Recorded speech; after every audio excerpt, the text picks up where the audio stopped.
Story 1. I do not agree with any of this. I did not vote for him, but I have never had the chance to choose my leaders. Politics aside, completely forgetting the assistance our allies provided after September 11th and the lives they lost is absolutely unforgivable. They sacrificed their lives for our efforts against terrorism. I am relieved that most World War II veterans are no longer alive because I would never want them to witness what this country is doing and how their sacrifices and struggles with post-traumatic stress disorder meant nothing to a draft dodger, a Nazi, and a bootlicking alcoholic. Story 2. Currently on active duty. I am concerned for myself and my fellow service members. I would never wish harm on my neighbors to the north or my friends to the south. I do not share the same sentiment as many of my colleagues. It disgusts me that my fellow service members are willingly supporting the chaos occurring in Washington, D.C. I am genuinely worried about my future. I am supposed to retire in 2027, but I am concerned that may not happen. I will not betray my country, but I may disregard certain orders if the situation demands it. There are lines I will not cross. Story 3. I was on active duty during his first term. I participated in daily intelligence briefs by creating my own slides dedicated to my area of warfare, undersea, to present to our chain of command on board a guided missile destroyer. I was privy to a lot of intelligence on a broader scope. It has been clear that Russia is an adversary since the first briefing I attended. I am shocked that no Republican politician is openly acknowledging how much of a threat Trump is, considering they must have security clearances. People often say that the military is generally conservative, but my colleagues and those in positions requiring a higher level of intelligence typically leaned left. My circle of extremely close friends often discusses this administration and how much it feels like a punch in the gut. We spent years trying to keep Russia at bay, and suddenly we are allies? We have literally spent trillions arming our military in a fight against Russia with little to show for it. We allocate a portion of our yearly military budget to Ukraine, and they have managed to sink multiple ships and even a submarine. I dislike the current situation and worry about our national security. Story 4. I was active for 25 years, from Clinton to Biden, and I really don't think people understand how apolitical we truly are. The vast majority of us look at conflicts the same way firefighters look at a fire. We didn't choose the fire to be there. The people you voted for did, so here we are to put it out. That said, we really are the best microcosm of America you'll find. Pick any town in America, and you'll find a veteran. We're not sheep on the scale we are imagined to be. We take oaths to the Constitution and are trained in laws of armed conflict and rules of engagement. If we hosed a protester down in a chemical like the police do, that would be considered a war crime. We'd go to jail, and we know we would because the person next to us would receive a medal for reporting us. It's a completely different culture. Currently, I think many people are researching what constitutes a legal order and are worried about their benefits.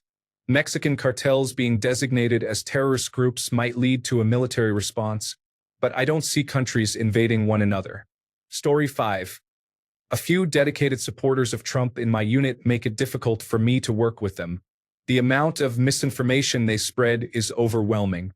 I tried to do some research to counter their ignorance, but as Bannon says, they overwhelm the discussion with falsehoods, and it's nearly impossible to correct it before they move on to the next issue.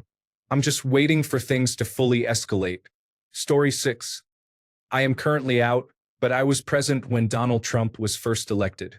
The military supports Trump more than the general population. The barracks were lively when it appeared he was going to win in 2016, and the next day at work, many of us tuned into Hillary Clinton's concession speech. The military encompasses a full range of the political spectrum. I have known some traditional Democrats and some staunch socialists. Story 7. I was listening to a veteran during lunch today talk about the Department of Veterans Affairs layoffs. He doesn't seem particularly fond of Trump, but he was also indifferent to the layoffs because the Department of Veterans Affairs is already so poorly managed that you can hardly tell there was any deterioration in services, as he put it. Story 8. I have a colleague who is a strong supporter of Donald Trump and often shares controversial opinions on social media. I would describe myself as a moderate liberal. We maintain professionalism at work, but whenever he tries to discuss politics or any unsubstantiated claims regarding Trump, I simply put an end to the conversation. Story 9. I got out in 2020. I was stationed in the rural South the whole time I was in. It seemed about 40% were Trump supporters, 30% were Democrats, and 30% didn't care. The 40% were very open about their beliefs, while the rest of us would just exchange looks as they rambled on. There were no consequences because nobody would speak up during their rants. He lost a lot of support when he had a falling out with James Mattis. People really liked him, and it became a moment of truth for many. Trump's support has likely rebounded since then. What I'm trying to say is that the narrative claiming the military supports Trump is misleading. It's just as divided as everywhere else. It seems everyone who controls the televisions favors Fox News. Story 10. I retired last summer after 20 years. I was disheartened by the amount of mindless support among my peers. I swore to defend and uphold the Constitution, not to declare loyalty to a leader. I don't understand what my colleagues saw in him or what they thought their service meant, but I am now questioning what I spent the last 20 years defending because it certainly was not this. Story 11. After 10 years of service, I am now in the reserve. I have avoided discussing this directly during drills. The only consensus reached is that this situation is unreasonable. I plan to leave as soon as possible. Story 12. Active here. Both my father and grandfather fought for decades against the dictatorship in their home country. It is disappointing to watch Americans discard their freedoms and future just to make their neighbor's life more miserable. Ultimately, when a dictator takes power, they often purge or imprison even members of their own party and inner circle to consolidate power entirely. These individuals are primarily driven by hate, jealousy, and entitlement.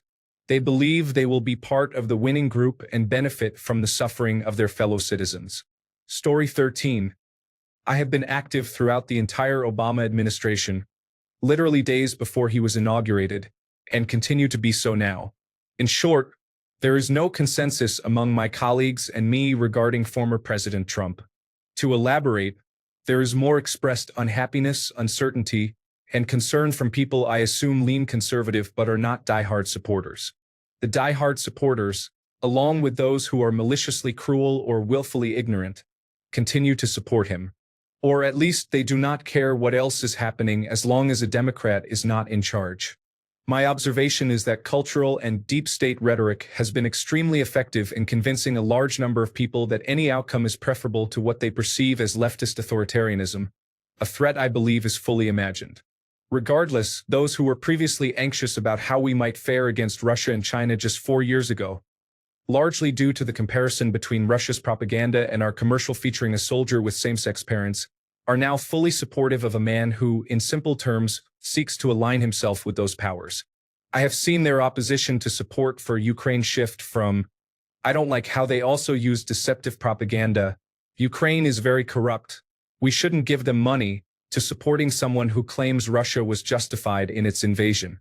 I often wonder how the individuals who were excited about the data we obtained on U.S. weapons being tested against a real competitor state now find those capabilities theoretically useless, since that state appears at least to be neutral, given the statements and actions of our executive and Defense Department heads.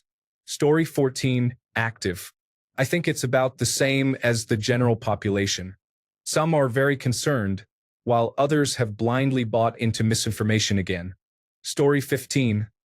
I served on a submarine with a person who was openly transitioning in 2011. Nobody cared at that time. I am shocked at how far we have regressed. Story 16. Unfortunately, many people who do not support Trump have chosen or intend to leave the military, including myself. This situation leaves primarily those who support him and those who are apolitical. Story 17. Former Army Reserve. I would never enlist or encourage my kids to enlist after witnessing the actions of the current administration. Story 18. I served 23 years on active duty, including 8 years as a federal employee. I have always leaned left, but I am more left socially and right fiscally. I read The Art of the Deal in the 1990s, and I have known Donald Trump to be disingenuous since then. I served under Presidents Bush, Clinton, Obama, and Trump. While I disagreed with much of what we did, I never felt like we were hurtling toward inevitable destruction. Now I do. I've known racists in the military, and we all just got the job done. This environment allows people to be openly racist without repercussion. Women can be harassed, and people are promoted not for their skills, but based on their skin color. It will only get worse from here. Having removed those who might stand up, I don't have high hopes that the remaining good people will be able to do much if and when push comes to shove. Story 19. I know it is not quite what was asked. As an active Canadian service member, I speak from first-hand experience regarding the professionalism and dedication to duty I have witnessed among my American military colleagues during my 10 years of service. While these are challenging times, I am confident that should the worst occur, I can count on you, as we always have to do the right thing.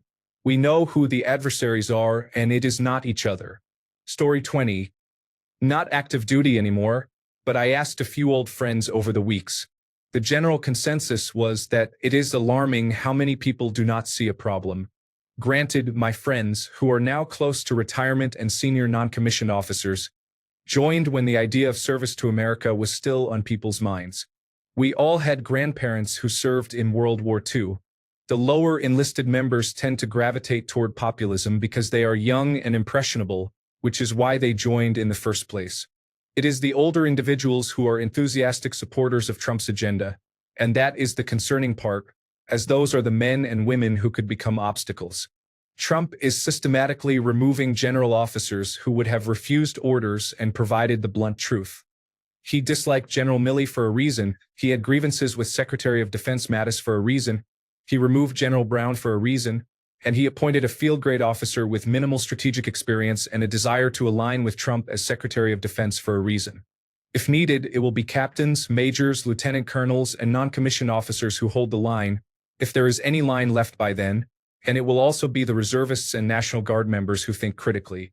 Story 21. As an American, how do you feel knowing that there are individuals who may soon have permission to harass and potentially use force against others? Ask yourself if you're prepared for that and what it means for your loved ones. This is not fear-mongering. I've been around long enough to meet people who do not value their own lives. How can I expect them to care about mine? Just food for thought. Story 22. As someone who is currently on active duty, do not ask this question on Reddit. You will encounter many bots or individuals who have not served, and their responses may influence your thinking. Reddit is not the appropriate platform for this inquiry. Story 23. Mixed opinions from my colleagues depend on the room I'm in. I've asked for their thoughts on recent leniencies towards Russia from our Secretary of Defense, but most haven't heard about it. When they check, they seem confused. I want to get a bunch of Russian hats and hand them out for any random holiday, claiming they're the new norm. Story 24. I'm not active, but if I were right now, I would be very concerned about the current commander-in-chief.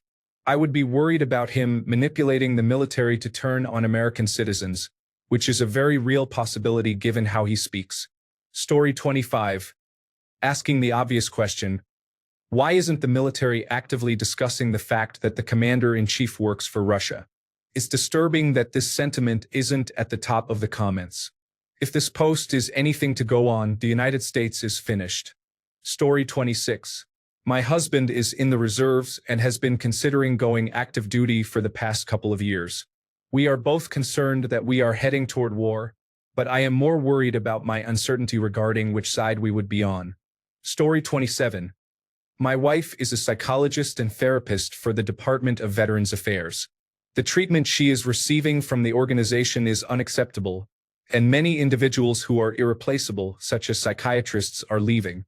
We should be concerned for those working at the Department of Veterans Affairs as well as for the patients themselves. The former president's actions have adversely affected them. Story 28. Do not ask active duty or reserve members anything about this on social media. They can get in trouble for responding. Veterans? Sure, feel free to ask, as long as they are not currently federal employees working toward the retirement they earned. Story 29. I served for 6 years. I honestly feel a lot of guilt about serving a country that would turn its back on Ukraine, which is being bullied by multiple world superpowers to give up its society for a dictator. The events I have witnessed over the past 4 to 6 weeks have significantly changed my mindset about America. Story 30. I am still disgusted by the people who think this individual cares about us. Some accept everything he did as perfectly acceptable because he pays us well. One of my friends went so far as to say, "He got us that big pay raise. What about the 3.2% raise we received that doesn't adjust for inflation at all? An extra $80 or so." Meanwhile, under President Biden, despite not fully supporting it, we are getting a 14% raise. Story 31. Served 23 years. Politics was not discussed among members, even in closed-door meetings among chiefs and officers. Story 32. I feel that most of us do not care. However, in person, there seem to be many more Trump supporters, while on Reddit, it appears to be the opposite. Story 33. I'm no longer involved, but I feel ashamed watching what is happening. The former president is deporting Afghan nationals who came here legally with us when we left in 2022.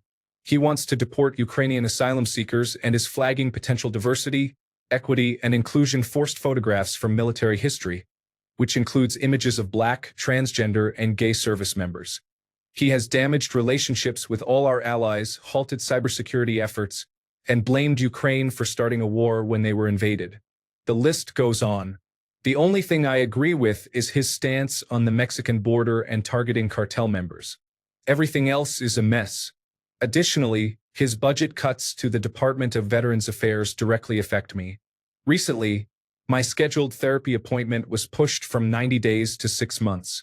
I asked the doctor on the phone if this was related to the budget cuts, and he said he couldn't comment on it. But we're doing what we can with the manpower we have left. Story 34. Active duty Air Force maintenance. My entire shop is filled with supporters of Trump. Interestingly, it is one of the more diverse areas on base, primarily composed of Hispanic individuals. Story 35.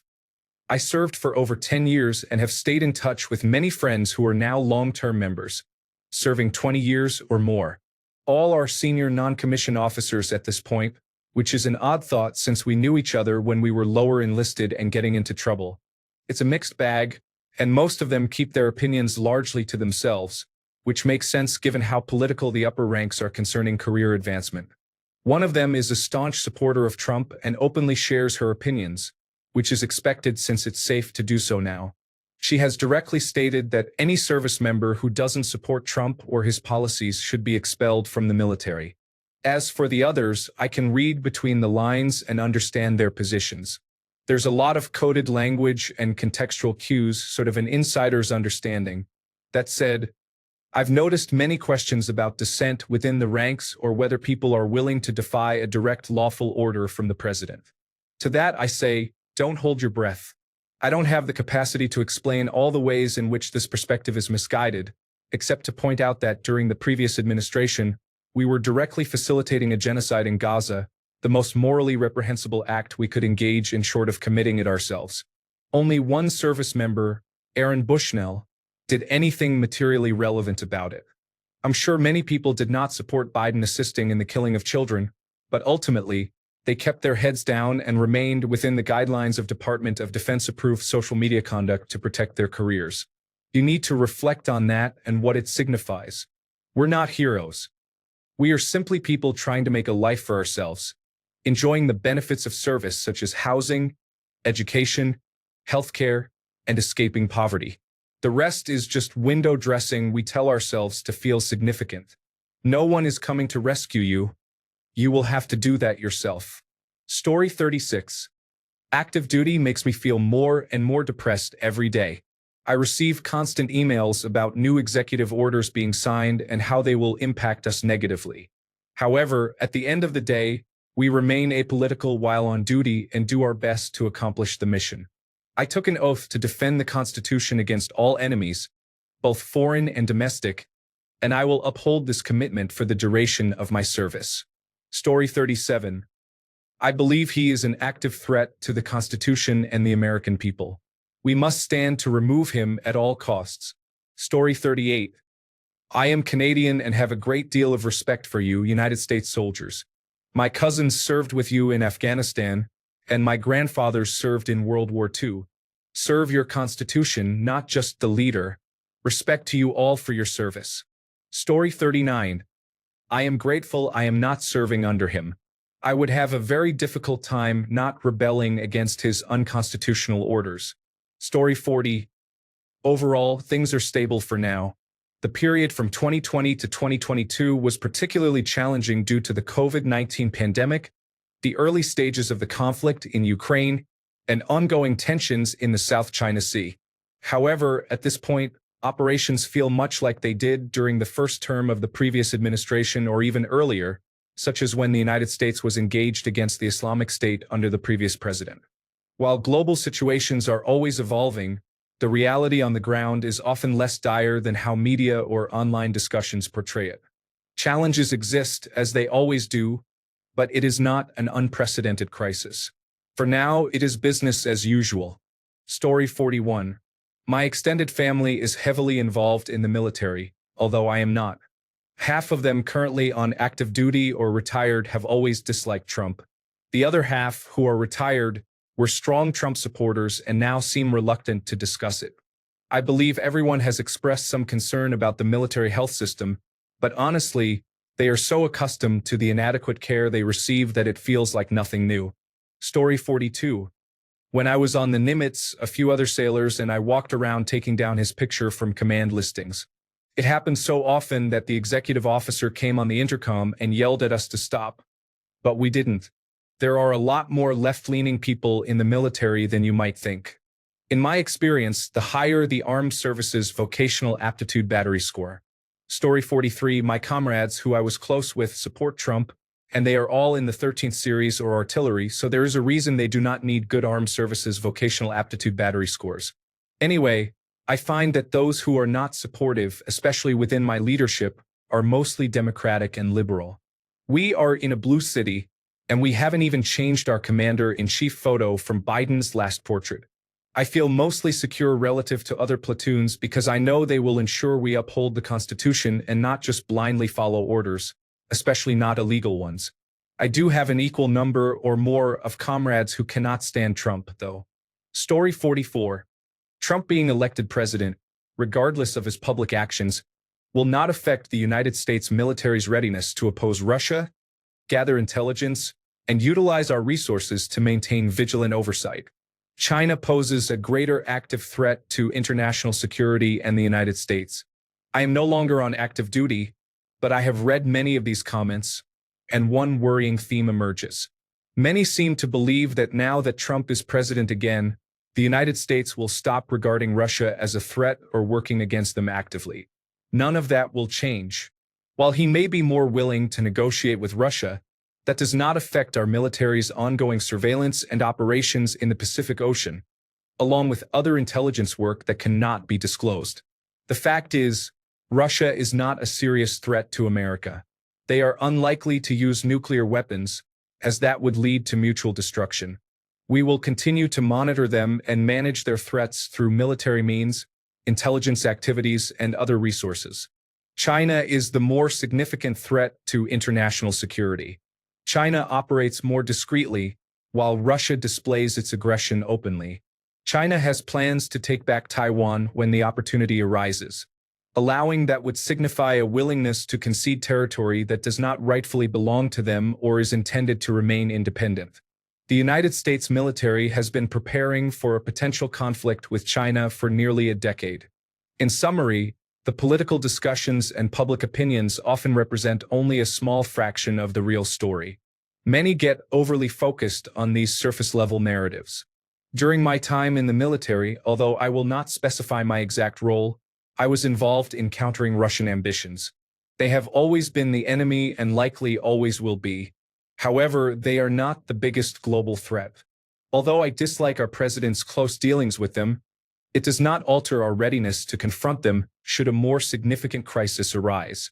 Furthermore, Russia has struggled to manage its invasion of Ukraine, aided by Western support, and lacks the capacity for further offensive actions.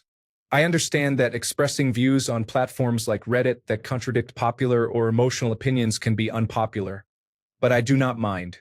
If my words resonate with even a few individuals and offer some reassurance, I will be satisfied.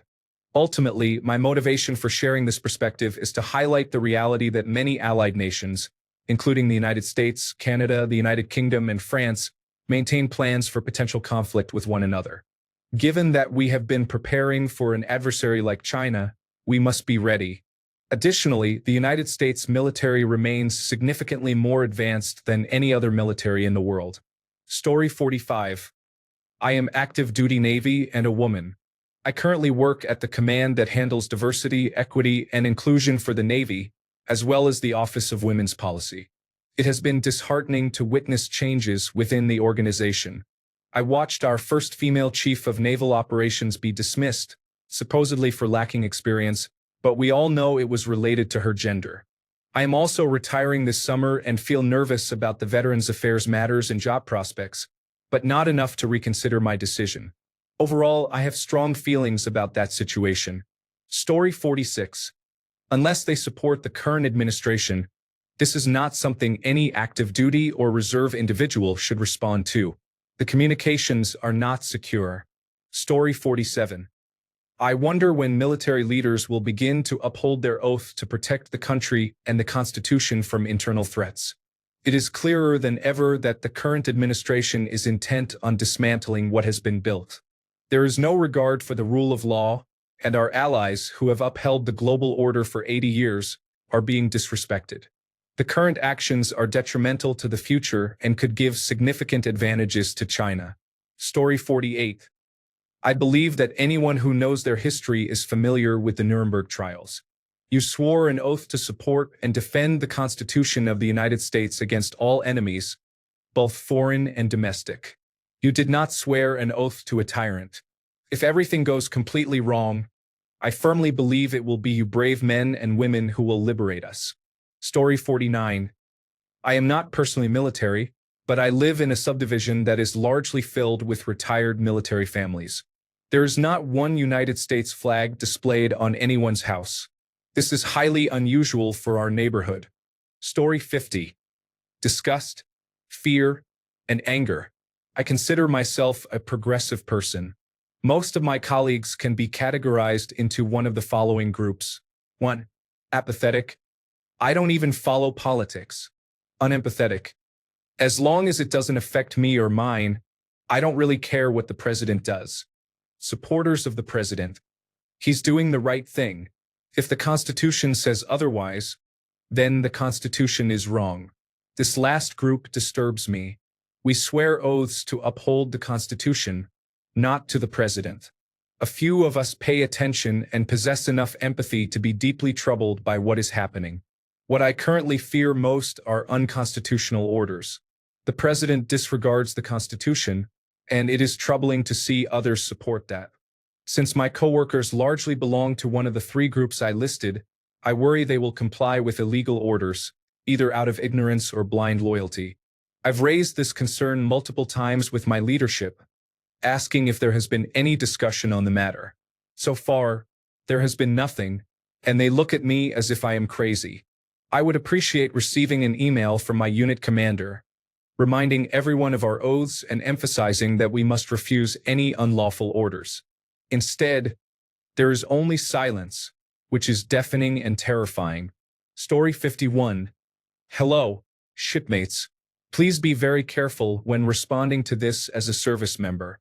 That is a form of representation we are not permitted to conduct. If you have personally identifiable information on your profile, I recommend deleting it. Stay safe out there. Story 52. I am a transgender soldier. I have served for almost 4 years and plan to commission out of college, from which I will graduate soon. I plan on staying for as long as I can, hoping for a waiver so I can remain with my unit and serve my country. I am devastated to learn that I put so much effort into this career. I have always been passionate about the military and enlisted at 17. I have transitioned on my own, paying out of pocket for everything. I love the military and the leadership and camaraderie I have found. I don't know if I will find elsewhere. My unit is trying desperately to find a way for me to stay.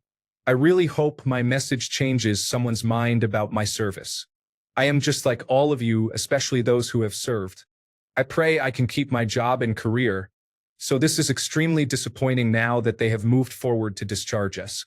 We just want to serve our country. Story 53. I'm not active, but my husband is. He currently has no strong feelings about it. He just hopes nothing disruptive occurs since he is on shore duty and prefers to remain that way. He is frustrated with Congress and the House, and I told him he should feel similarly about the former president, but he is from a predominantly Republican state which leans Democratic but is mostly Republican, so he doesn't fully understand. Story 54. Almost everyone I know feels embarrassed for their country, and their desire to serve has diminished. With the number of people leaving or retiring due to the military being politicized by the dictator, we are doing the opposite of preparing ourselves for any conflict. Story 55. I was in the active army, and 95% are ultra-conservative. In fact, I never met anyone who identified as a Democrat. I once put a Democrat magnet on our sergeant's bed as a joke, and he almost beat me up. In summary, they are very happy with Trump, and I would be suspicious of anyone claiming otherwise. Story 56. During his first term, most people I spoke to were pleased that he won over Hillary, while I found it surprising. Many were glad he was offering pay raises, even though those are typically expected. I haven't encountered anyone who is excited about the current situation. Whenever policies create unnecessary work or make jobs more difficult without justification, it seems that people tolerate it because they have no choice. It's clear that our civilians are frustrated due to all the issues surrounding work security. Story 57. I am an immigrant and chose to serve. I gave up my dual citizenship and have 18 months left of my 8-year obligation. I want out and cannot see myself staying past what I owe. My oath was to the Constitution and the people of the United States. I am terrified of what might be ordered against our brothers and sisters who are serving in countries that supported us during the conflicts in Iraq and Afghanistan. They paid with blood and life. I am terrified and angry to hear service members cheering him on. Story 58. I retired from the Air Force in 2019. I didn't vote for Donald Trump and I didn't like him as our president. Some people did, though. In military buildings, the president's picture hangs in the hallways. Trump's first photo was one where he had a scowl on his face, which upset people. It was the first time a president's picture was moved from the main hallway. The only way to see the picture was when passing by it on the way to the restroom. Eventually, he got a new picture, and they placed it in the main hallway again. The president normally signs every person's retirement letter, but I made sure that he didn't sign mine. Story 59. These recent AskReddit posts are quite disappointing. Imagine supporting a sports team that consistently underperforms but still has dedicated fans. They never admit defeat. The referees made mistakes, the opposing team cheated, and so on. Then they reach the championship but completely blow their chance. During the press conference afterwards, the media questions the fans, and the first question is, how does it feel to support a team that underperforms? Do you feel foolish? How do you expect them to respond? This isn't how to engage in a conversation, and it reflects what is broken about this platform. Outrage is commodified, and productive discussion is impossible. Story 60. As a veterinarian who served during his last presidency, I would assume they all feel appreciated again. Biden does not seem to care about their lives, and it would have been extremely frightening to serve under him. Story 61. I have been active during the administrations of Bush, Obama, Trump, and Biden. The issues arising from the executive branch have been consistently troubling.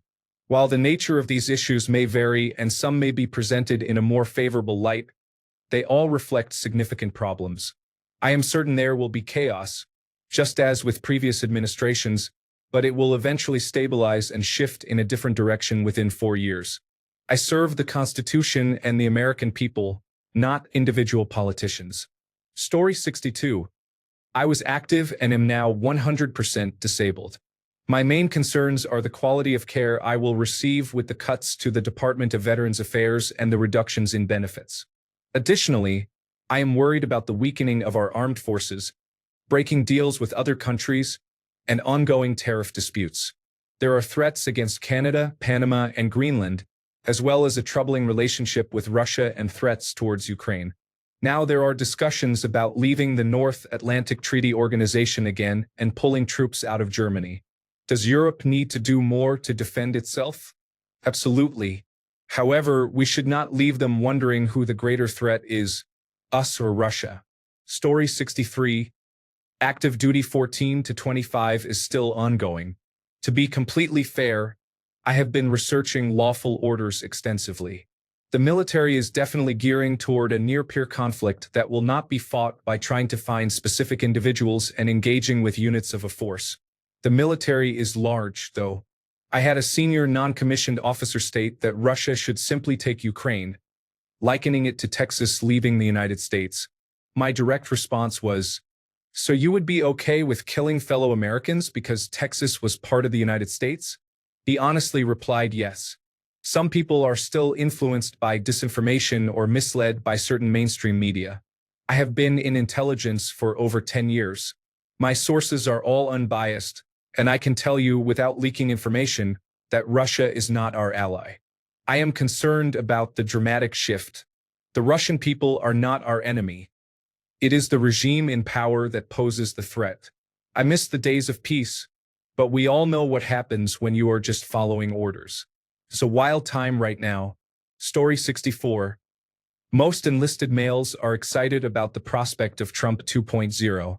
Young male officers are divided, with 60% in favor of Trump, while female enlisted personnel and officers are very dissatisfied. I estimate that over 90% of them despise Trump. That's how I see it breaking down. Story 65. I am active duty in the Army. There are a few supporters of Donald Trump where I work, but most of us lean left, and some of us identify as leftist. We often make fun of those who support Trump and honestly feel a bit less intellectually of them. I believe this might be related to my job, as I am slightly more educated and older than the typical Army population. We also work with Ukrainians fairly regularly, so many of us feel disheartened about current affairs. When I first joined, many people supported Trump, but I was in a more traditional unit back in 2016, so it wasn't as bleak then.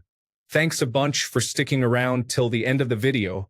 Remember to subscribe, and until next time, stay awesome and goodbye.